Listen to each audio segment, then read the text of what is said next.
Yang pertama, saya nak ucapkan tahniah. Orang kampung Melayu ni hebat. Belajar dan mengamalkan. Antaranya apa? Berkenaan dengan merebut peluang berada di saf pertama. Ini kita jelas. Seperti mana hadis Nabi SAW, Nabi kata, kalaulah umat aku tahu berkenaan dengan kelebihan saf pertama, yang ketika sembahyang berjemaah, dan juga kelebihan melaungkan azan pada hadis tersebut, mereka akan dapatkan peluang itu. Kalau terpaksa mengundi, mereka mengundi. Kita nak fokusnya berkenaan dengan saf pertama. Sebab orang kampung Melayu ni, yang lelaki ni, kalau datang lambat, minta maaf. Penceramah ke, pentazkirah ke, pengkuliah ke, datang lambat belakang. Sebab apa? Mereka rebut. Hebat.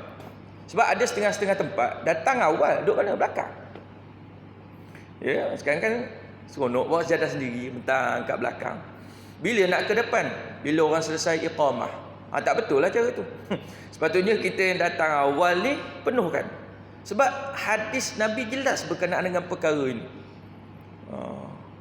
Ada kadang-kadang kita pergi satu tempat, dah ramai orang, tapi depan ni ada kosong lagi. Untung. Kalau pergi tempat macam tu, untunglah kita yang tahu, ada kesedaran, kita nampak ada ruang kosong, kita dapat ambil. Yang kedua, ada lagi setengah-setengah tempat, bila dah iqamah, belum lagi bangun. Sedangkan mereka tahu berkenaan dengan hadis ini. Bila bangun setelah selesai iqamah, doa pun dalam keadaan duduk lagi. Tak kena cara. Sebab apa? Kita nak rebut peluang berkenaan dengan saf pertama ni. Allahu Akbar. Sehingga Nabi SAW dalam hadis yang lain menyatakan bahawasanya, innallaha wa malaikatahu yusalluna ala saffil awal. Sesungguhnya Allah dan para malaikat berselawat, yakni memuji orang yang berada di saf pertama. Subhanallah. Jadi kalau kita ada peluang, rebut. Kecuali inilah, Bilal janganlah ambil tempat dia. Sian dia, dah lah dia azan, kemudian ambil pula tempat dia. Tak kenalah macam tu. Ni khusus untuk dia tu, memang kena ada lah. Baik, yang lain ruangnya terbuka. Ustaz sekarang ni dapat sikit je lah sebab penjarakan. Dia kata kena rebut. Sebab itulah Nabi SAW sebut dalam hadis tu, kalaulah umat aku tahu kelebihannya, sangat-sangat hebat. Subhanallah. Jadi tahniah orang kampung Melayu. Allahu Akbar. Itu yang pertama. Yang kedua, berkenaan dengan apa yang disebutkan tentang syafaat Nabi SAW, antaranya ialah berkenaan dengan selepas daripada azan. Selepas daripada azan, ini ingatan untuk saya, ibu-ibu dan ayah-ayah yang mendengar. Selepas daripada azan, sebelum kita baca doa azan, Allahumma rabb hazihi da'wati tammah tu, sebelum tu habis la ilaha illallah, kita pun jawab la ilaha illallah. Selepas tu selawat dahulu. Itu saya pesankan untuk diri saya, dan saya tengok apa yang disebutkan oleh Dr. Abdul Basit Abdul Rahman. Dia kata apa? Sebab di sana ada hadis berkenaan dengan perkara ini, dan dia pernah tegur. Dia tegur direct. Tegur siapa? RTM. Sebab RTM kan waktu azan, ada ni siarkan, TV ataupun radio disiarkan azan tu. Tapi selepas azan dia terus kepada Allahumma rabb hadhihi da'wati tammah. Sedangkan di sana ada hadis Nabi kata, selawat dulu kepada aku, barulah baca doa. Jadi kita buat apa yang disebutkan oleh Nabi sallallahu alaihi wasallam. Moga-moga walaupun kita nampak alah benda kecil aja tu, tertinggal selawat aja, dengan sebab yang kecil ni mungkin kita mendapat syafaat daripada Nabi yang menyebabkan kita dimasukkan oleh Allah Subhanahu Wa Taala ke dalam syurga Allah Subhanahu Wa Taala, insya-Allah. Itu dua perkara. Baik, kita sambung pengajian kitab kita yang lalu. Kita berhenti pada muka surat 105 pada perenggan yang ke 1, 2, 3. Baik, dalam surah Al-Kahfi Allah Subhanahu wa taala menceritakan berkenaan dengan Zulqarnain ini. Itu bermula daripada ayat 93. Berkenaan dengan Zulqarnain dan juga Ya'juj dan Ma'juj. Ayat 93 Allah Subhanahu wa taala menyatakan hatta idza balagha bainas saddain wajada min dunihima qauman la yakaduna yafqahuna qawla. Sehingga apabila ia sampai di antara dua gunung, ia dapati di sisinya satu kaum yang hampir-hampir mereka tidak dapat memahami perkataannya. Baik, kita tahu Zulqarnain penguasa yang hebat ataupun raja yang sangat hebat, menguasai antara timur dan barat, dan dia berjalan menuju ke tempat ataupun ke kawasan jajahannya. Ada kawasan yang dia tahu, percakapannya boleh didengari dan boleh difahami. Sampai kepada satu tempat mereka bercakap, kaum tersebut bercakap, dia tak faham, tapi dia dah standby. Sebab kita pernah dengar berkenaan dengan cerita Zulqarnain ni, dia pergi buat lawatan tu YB. Buat lawatan, antara lain dia bawa kelengkapan. Kelengkapannya apa? Antaranya ialah orang yang faham banyak bahasa. Jadi kalau dia tak faham, ada penterjemah. Baik. Sampai kepada satu kawasan di antara dua gunung yang hampir-hampir tidak faham apa yang mereka sebut. Kata mereka, yakni kaum tersebut, qalu ya dzal qarnaini inna ya'juj wa ma'juj mufsiduna fil ard fahal naj'alu laka kharjan 'ala an taj'ala bainana wa bainahum sadda. Mereka berkata kepada Zulqarnain, wahai Zulqarnain, sesungguhnya kaum Ya'juj dan Ma'juj ini sentiasa melakukan kerosakan di muka bumi. Allah Subhanahu wa taala memilih tema melakukan kerosakan. Mufsiduna fil ard. Inilah yang akan dilakukan oleh Ya'juj dan Ma'juj apabila dia keluar nanti. Dia bukan mengajak orang mensyirikkan Allah, tak. Kalau tema Dajjal, itu tema dia. Mengajak manusia supaya mensyirikkan Allah Subhanahu wa taala, mengajak manusia supaya mengaku diri dia, yakni Dajjal ni sebagai Tuhan. Tapi Ya'juj dan Ma'juj bukan. Ya'juj dan Ma'juj bila dia keluar saja, mufsiduna fil ard. Dia akan buat kerosakan. Apa sahaja kerosakan yang kita pernah terlintas dalam fikiran kita akan dilakukan oleh Ya'juj dan Ma'juj. Apa saja jenis kerosakan, bunuh, macam-macam lah, bom sana bom sini contoh, ataupun bakar sana bakar sini. Orang yang sempat dengan zaman Jepun, dia tahu macam mana kekejaman Jepun dulu. Allahu Akbar. Segala jenis kerosakan yang terlintas di fikiran kita akan dilakukan oleh Ya'juj dan Ma'juj.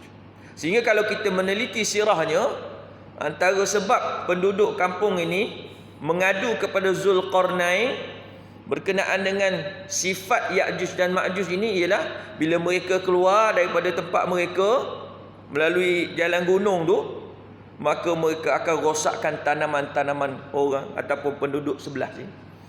Ini yang berlaku. Lalu mereka minta kepada Zulqarnain supaya membina satu benteng. Dan kami akan bayar sejumlah bayaran kepadamu dengan syarat engkau bina tembok di antara kami dengan mereka. Allahu Akbar.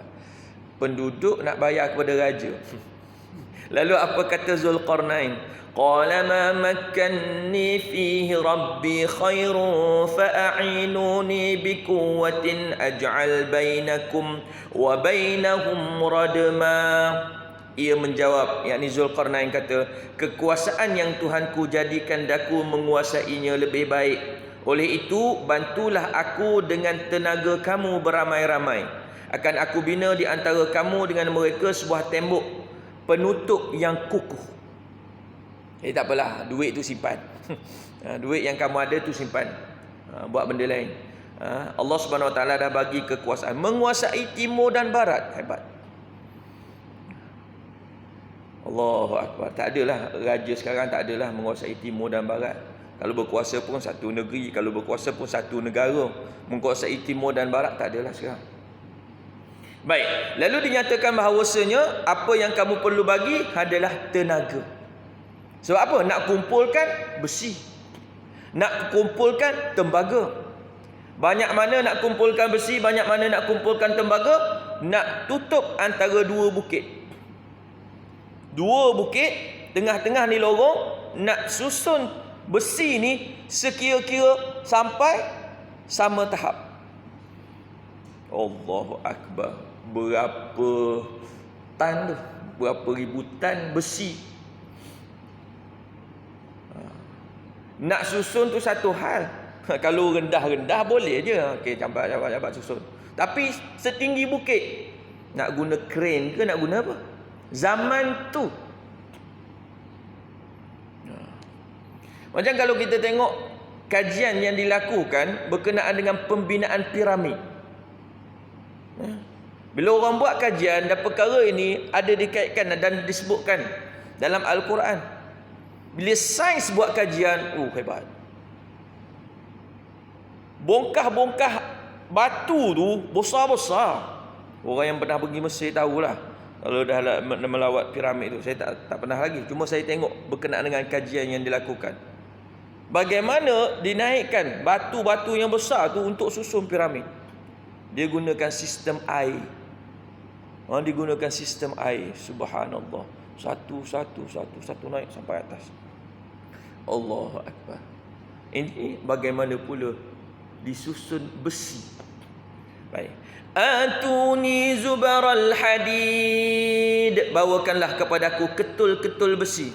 Hatta idza sawa bainas sadafaini qala anfukhu. Sehingga apabila ia terkumpul separas tingginya, yakni menutup lapangan antara dua gunung itu, ia pun berkata, hatta idza ja'alahu naran qala atuni ufghir alaihi qitra. Tiuplah dengan alat-alatmu sehingga ia menjadi api, dan berkatalah ia, bawalah tembaga cair supaya aku tuangkan atasnya. Ya Allah. Besi satu hal, kemudian cairkan tembaga, tuangkan tembaga yang cair itu kepada lapisan besi tersebut. Allahu Akbar. Zaman tersebut Allah Subhanahu Wa Taala tunjukkan kekuasaannya, boleh buat. Nak cari mana sebanyak itu tembaga. Kemudian nak cairkan tembaga tu pula. Cair kat bawah. Kemudian naik bawa kereta sorong dengan kereta-kereta terbakar. Allah. Sebab itulah sangat kita sebut, banyak kali kita sebut bahawasanya bila kita cuba mentadabbur Al-Quran, kita akan nampak di sana kehebatan dan keagungan Allah Subhanahu Wa Taala. Bukan orang zaman sekarang saja ada teknologi, tapi zaman lampau Allah Subhanahu Wa Taala dah tunjukkan kehebatan. Bukan kata bila Zulkarnain berdoa, ya Allah, turunkanlah tembaga, buatlah benteng, siap. Tu cerita Doraemon. Suruh siap. Tak ada. Dengan usaha, dengan tenaga daripada manusia, dengan bantuan Allah Subhanahu Wa Taala. Subhanallah. Apabila siap perkara tersebut, maka dinyatakan bahawasanya famasta'u an yadhharuhu wa mastata'u lahu naqaba. Maka mereka tidak dapat memanjat tembok itu, dan mereka juga tidak dapat menebuknya. Tak dapat panjat sebab tinggi, setinggi gunung, dan tak dapat tebuk sebab keras, besi campur tembaga. Kata Zulkarnain, qala hadza rahmatum mir rabbi. Berkatalah ia, yakni Zulkarnain, ini adalah satu rahmat dari Tuhanku. Fa idza jaa wa'du rabbi ja'alahu dakka. Maka apabila datang janji Tuhanku, ia akan menjadikannya hancur, keras, tinggi. Tapi sampai satu saat yang Allah tetapkan, tembok itu akan hancur. Wa kana wa'du rabbi haqqan, dan janji Tuhanku itu benar. Allah Subhanahu wa taala ada ceritakan perkara ini. Kita pun dah baca setiap minggu. Pada hari Jumaat kita baca surah Al-Kahfi untuk mengingatkan kita betapa hebat dan betapa besarnya kekuasaan Allah Subhanahu wa taala. Sampai saat dan ketikanya Allah Subhanahu wa taala membenarkan Ya'juj dan Ma'juj ini keluar daripada tempat dia dikurung. Sehingga kalau kita melihat balik apa yang disebutkan oleh Nabi sallallahu alaihi wasallam dalam hadis Zainab binti Jahsy, isteri Nabi sallallahu alaihi wasallam. Saya ulang sikit sejarahnya. Zainab binti Jahsy ini pertama kali dia berkahwin dengan Zaid bin Harithah. Siapa yang meminang Zainab binti Jahsy? Nabi sallallahu alaihi wasallam yang pinang untuk anak angkatnya. Sebab Allah aturkan semua itu sebagai satu penyebab kepada hukum. Cerita ni ada dalam surah Al-Ahzab. Surah Al-Ahzab, cerita berkenaan dengan apabila Allah Subhanahu wa taala telah menetapkan satu-satu perkara dan Rasulnya juga menetapkan satu-satu perkara, tidak layak bagi kita yang beriman untuk tolak. Bila Allah dan Rasulnya telah tetapkan satu-satu perkara, tidak berhak kita ni sebagai orang beriman untuk menolak perkara tersebut. Antaranya cerita berkenaan dengan ni, apabila Allah dah aturkan bahawasanya Zaid bin Harisah akan kahwin dengan Zainab binti Jahsy. Sebab aturan Allahnya, selepas daripada Zaid ni menceraikan Zainab, Nabi akan kahwin dengan Zainab. Sebab nak menghapuskan tanggapan Arab jahiliah ketika itu bahawasanya bapa angkat tak boleh kahwin dengan bekas isteri anak angkat. Sebab masa tu antara lain orang panggil Zaid bin Muhammad.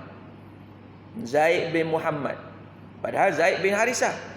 Disebabkan oleh Zaid ni merupakan anak angkat kepada Nabi, orang Arab ada yang panggil Zaid bin Muhammad. Sehingga turun ayat bahawasanya tak boleh panggil macam tu. Mesti panggil anak angkat ni bin kepada ayah dia sebenar, bukan bin kepada ayah angkat. Tapi sekarang ramai yang buat. Dalam masyarakat kita ramai yang buat. Sebab apa? Dia kata nanti anak ni terasa. Kenapa ayah nama lain, tapi dalam surat beranak saya binti lain ataupun bin lain. Dia bukan isu anak tu terasa dan sebagainya, isunya hukum. Ada yang ambil anak angkat, letak nama tanpa bin ataupun binti, dia letak nama direct.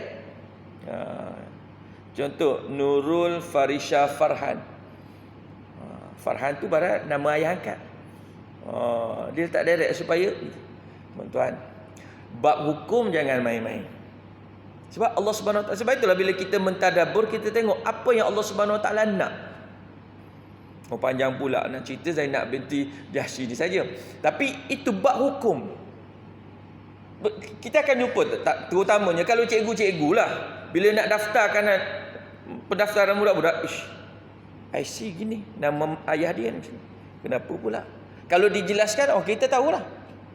Allahu Akbar, ni bab hukum. Subhanallah.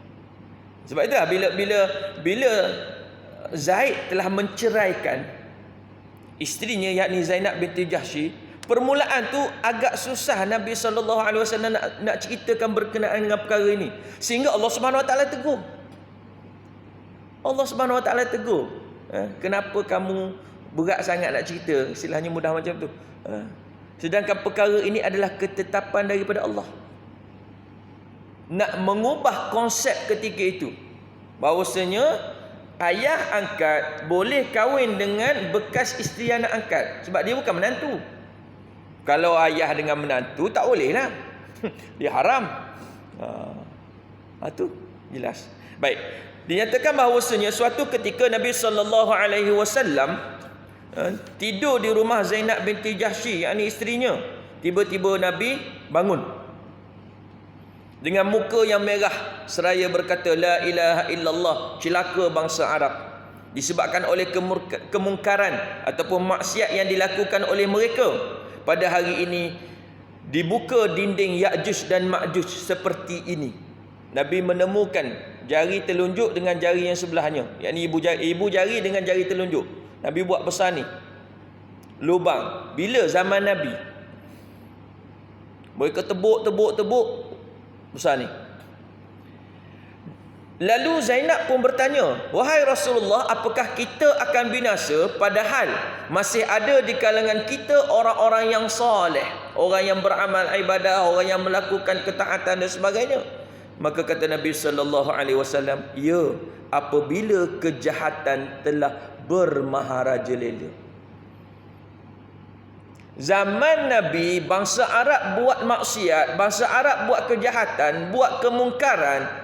Lubang yang ataupun dinding yang menghalang kemarahan Ya'juj dan Ma'juj telah ditebuk. Besar ni. Nabi bukan cakap saja-saja. Nabi cakap berdasarkan wahyu. Maksiat zaman tu, zaman sekarang, Allahu Akbar. Maksudnya apa? Ya'juj dan Ma'juj mereka sentiasa berusaha. Sehingga ada riwayat menyatakan bahawasanya mereka tebuk. Dah nampak lubangnya. Dia kata, relax dulu. Jom kita balik. Esok sambung lagi. Kemudian tertutup balik. Datang esok, tertutup balik. Korek lagi. Sehingga sampai saat dan ketika Allah Subhanahu Wa Taala nak melepaskan mereka, korek, dapat keluar. Dengan izin Allah Subhanahu Wa Taala.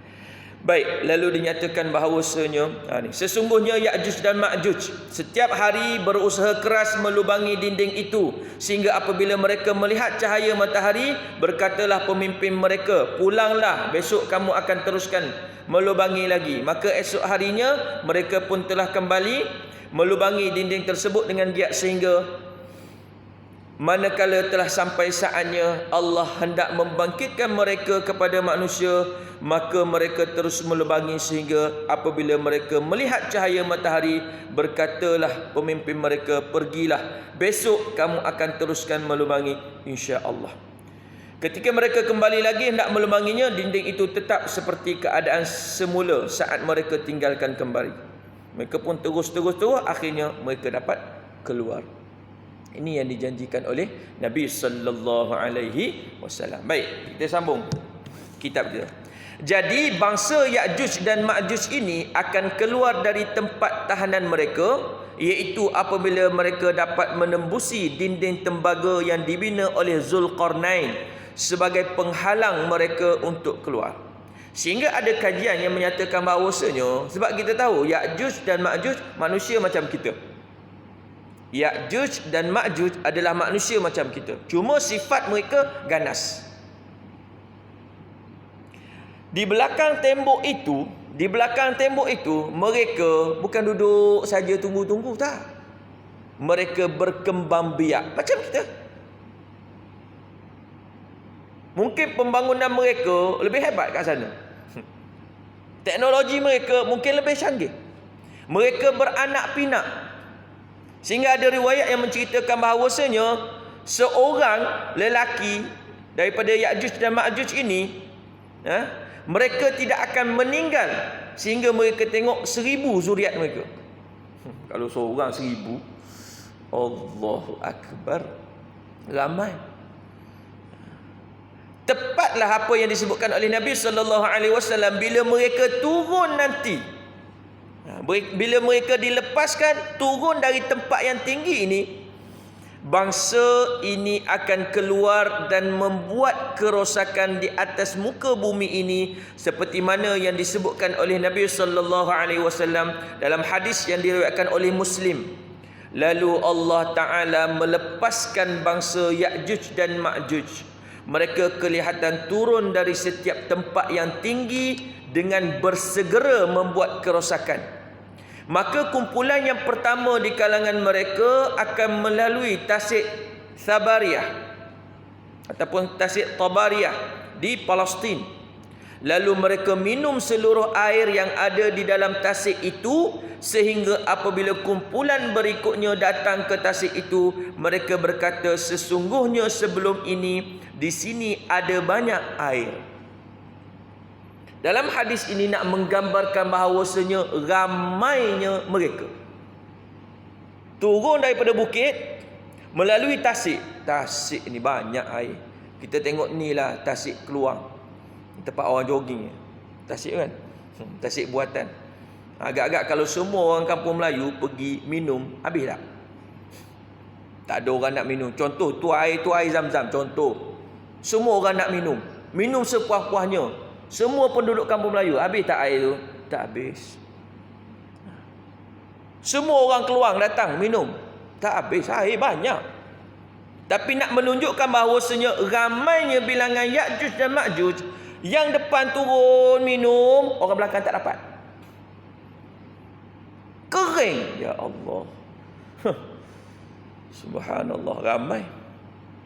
Sebab itulah bila mereka ni tak dilepaskan, Allah Subhanahu Wa Taala mewahyukan kepada Nabi Isa, seperti mana hadis yang kita baca sebelum ini, wahai Isa, bawa orang yang beriman bersama kamu berlindung, bukan bertempur, berlindung di sebalik bukit Tur, sebab aku akan lepaskan hamba aku yang tidak mampu untuk dilawan oleh sesiapa. Ramainya mereka. Kalau sikit-sikit boleh lawan lagi, tapi kalau datang dalam keadaan ramai. Macam apabila Nabi SAW nak berhadapan dengan tentera Ahzab, 10,000 orang nak datang serang Madinah. Badar 313 lawan 1000, okey lagi, boleh lawan. Uhud 1000 lawan 3000, okey lagi. Bila datang Ahzab 10,000, Allah. Nabi sediakan tentera, tapi dalam perbincangannya, cadangan daripada Salman Al-Farisi, mereka buat parit. Dalam masa yang sama Nabi SAW berdoa, sehinggalah Allah Subhanahu Wa Taala menurunkan bantuan. Sebab nak lawan sendiri tak mampu. Allah Subhanahu Wa Taala turunkan bantuan. Yang pertama ribut, yang keduanya tentera di kalangan para malaikat. Baru dapat lawan. Begitu juga keadaan yang berlaku kepada Nabi Isa dan juga tenteranya serta orang yang beriman untuk menghadapi Ya'juj dan Ma'juj. Hadis ini menunjukkan kepada kita bahawa bangsa ini sangat ramai dan sangat banyak melakukan kerosakan. Dan mereka adalah satu bangsa yang kuat makan minumnya, dan mereka bengis sesama mereka sendiri dan tidak menghiraukan nasib kawan-kawan mereka. Ini sifat mereka, sifat Ya'juj dan Ma'juj. Orang depan tak ingat pada orang belakang. Ini berlaku juga dalam masyarakat kita. Bila pergi kenduri, sebelum daripada PKP. PKP ni orang tolong cedok kan. Dia tak boleh berpindah-pindah senduk tu. Sebelum PKP ambil sendiri. Aku datang awal, habis ayam, kambing. Padahal dia tak makan pun kambing. Sebab ada, dia ambil. Nasi sikit je, lauk tu penuh pinggan. Tak makan semua. Tapi sifat tu sifat. Bukan orang kampung Melayu. Jangan tengok pelik kat saya. Gini ambil banyak. Kuih dia susun. Penuh. Makan sikit. Lepas tu bazir. Orang yang datang lewat pada muka. Lauk dah habis, masak telur. Alih berlaku. Sepatutnya kita ambil sikit, tak cukup tambah. Bukan orang marah. Dah 2 kali tambah. Ikut suka lah. Ni ambil banyak, tak habis. Kadang-kadang Allah. Kita ada pengalaman pergi ke tempat keduri yang macam tu. Yang tinggal atas meja tu, ayam tak terusik. Jamah sikit je. Ambil rasa je. Tapi ambil 3-4 ketul. Tambah-tambah yang kalau ayam pericik ke, kalau ayam goreng biasa tak apalah, hari-hari boleh makan. Ayam pericik, kurma, kurtu. Ambil banyak, Allahu Akbar. Janganlah bersifat dengan sifat Ya'juj dan Ma'juj pula. Nanti orang tegur. Kau ni makan macam Ya'juj Ma'juj. Allah, ni keadaan. Ingat orang belakang, ingat orang belakang.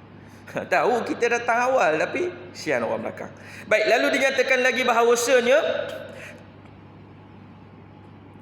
tidak ada orang yang dapat selamat dari keganasan mereka kecuali mereka yang berada di benteng-benteng pertahanan atau seumpamanya. Mereka berjalan dengan rasa angkuh dan kejam hingga telah banyak negeri-negeri yang telah mereka rosakkan. Lalu mereka berkata, telah ramai penduduk bumi yang telah kita binasakan. Mari kita bunuh pula penduduk yang ada di langit.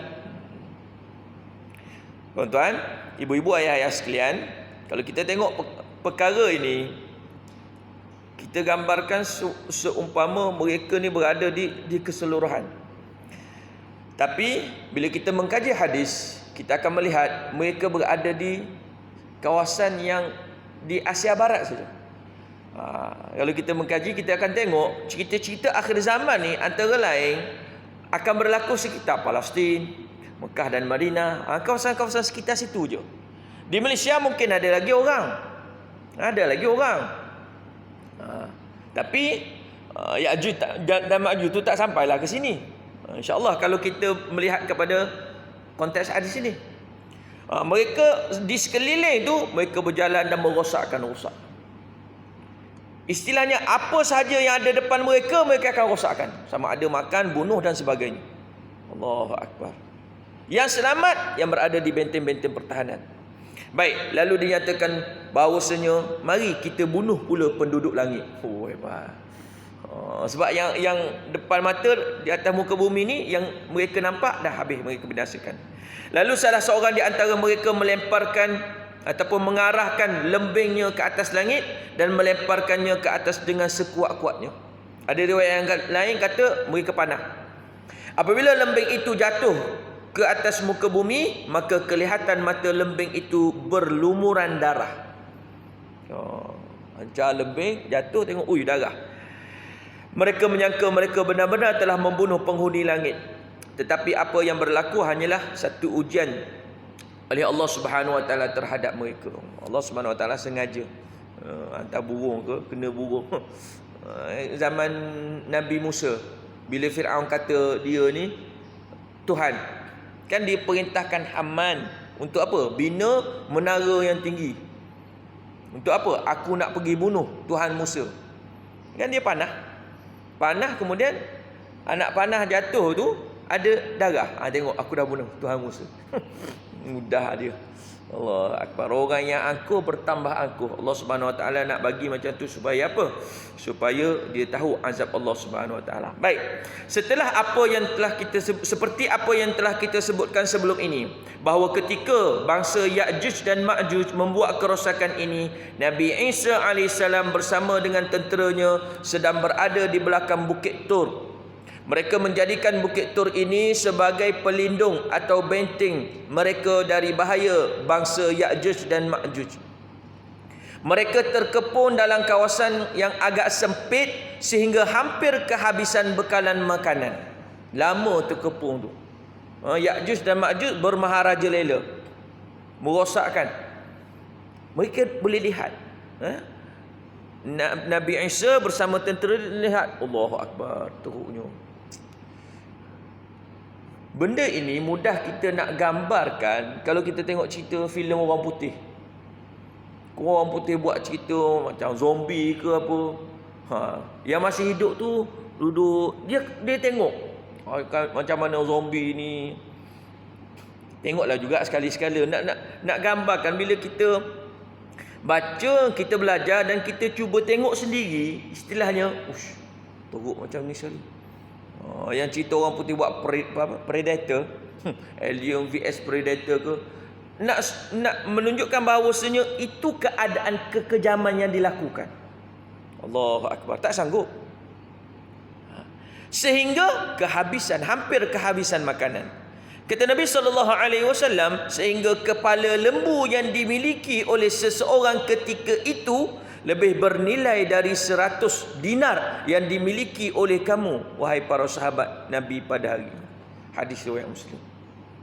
Maksudnya dah tak ada makanan sehingga kepala lembu. Kalau sekarang ni kepala lembu orang ambil. Dulu orang buang, dululah. Tapi sekarang ni orang dah tahu. Di kepala lembu tu, kalau ambil betul-betul daging, 2, 3, 4 kilo lagi daging kat situ. Jadi, jangan buang kepala lembu. Ambil. Orang yang suka makan, otak tu dimakan. Bukan makan otak lembu. Ni ada penggemar dia.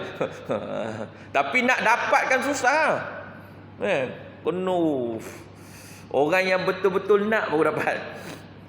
Baik.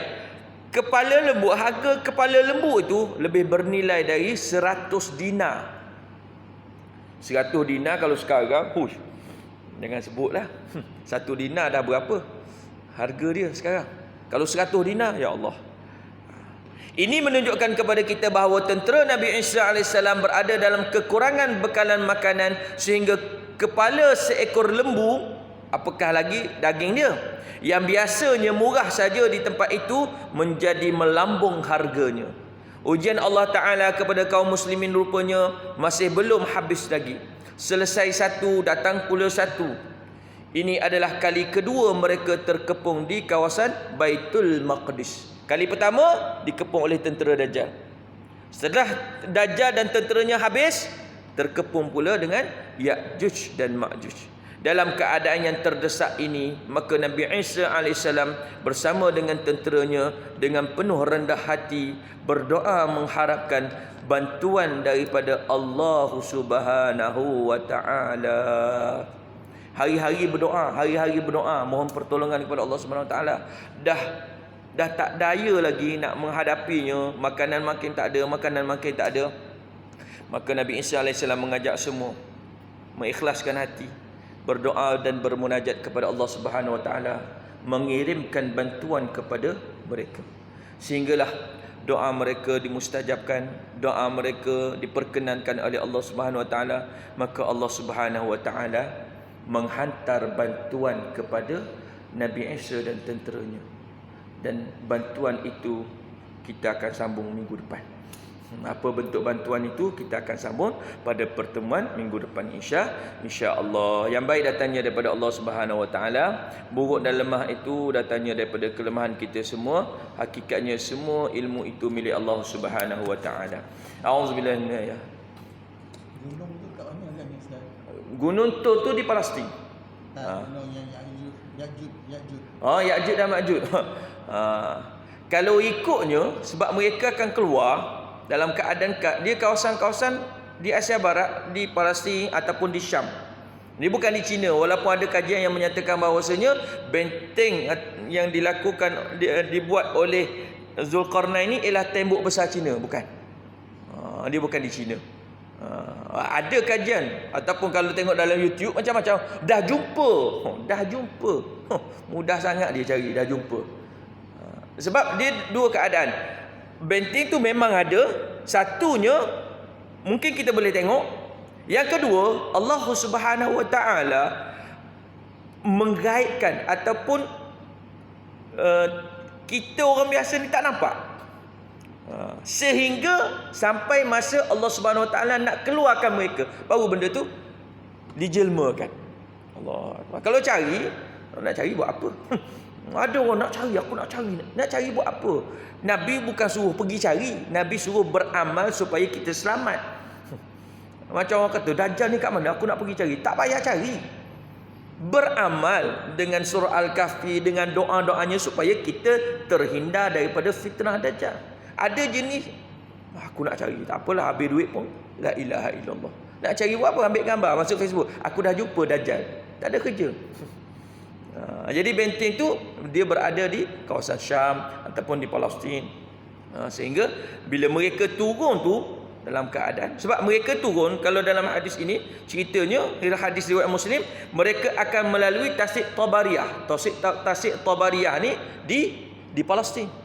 Jadi kawasan-kawasan tersebut berlaku ataupun dinding Ya'juj dan Ma'juj ini. أعوذ بالله من الشيطان الرجيم. بسم الله الرحمن الرحيم. الحمد لله رب العالمين والصلاة والسلام على أشرف الأنبياء والمرسلين سيدنا محمد وعلى آله وصحبه أجمعين. اللهم انفعنا بما علمتنا وعلمنا بما ينفعنا وزدنا علما. اللهم ارزقنا علما نافعا ورزقا واسعا وعملا صالحا متقبلا. اللهم إنا نعوذ بك من عذاب جهنم ومن عذاب القبر ومن فتنة المحيا والممات ومن شر فتنة المسيح الدجال. اللهم إنا نعوذ بك من البرص والجنون والجزام ومن سيء الأسقام. سبحانك اللهم وبحمدك نشهد أن لا إله إلا أنت نستغفرك ونتوب إليك.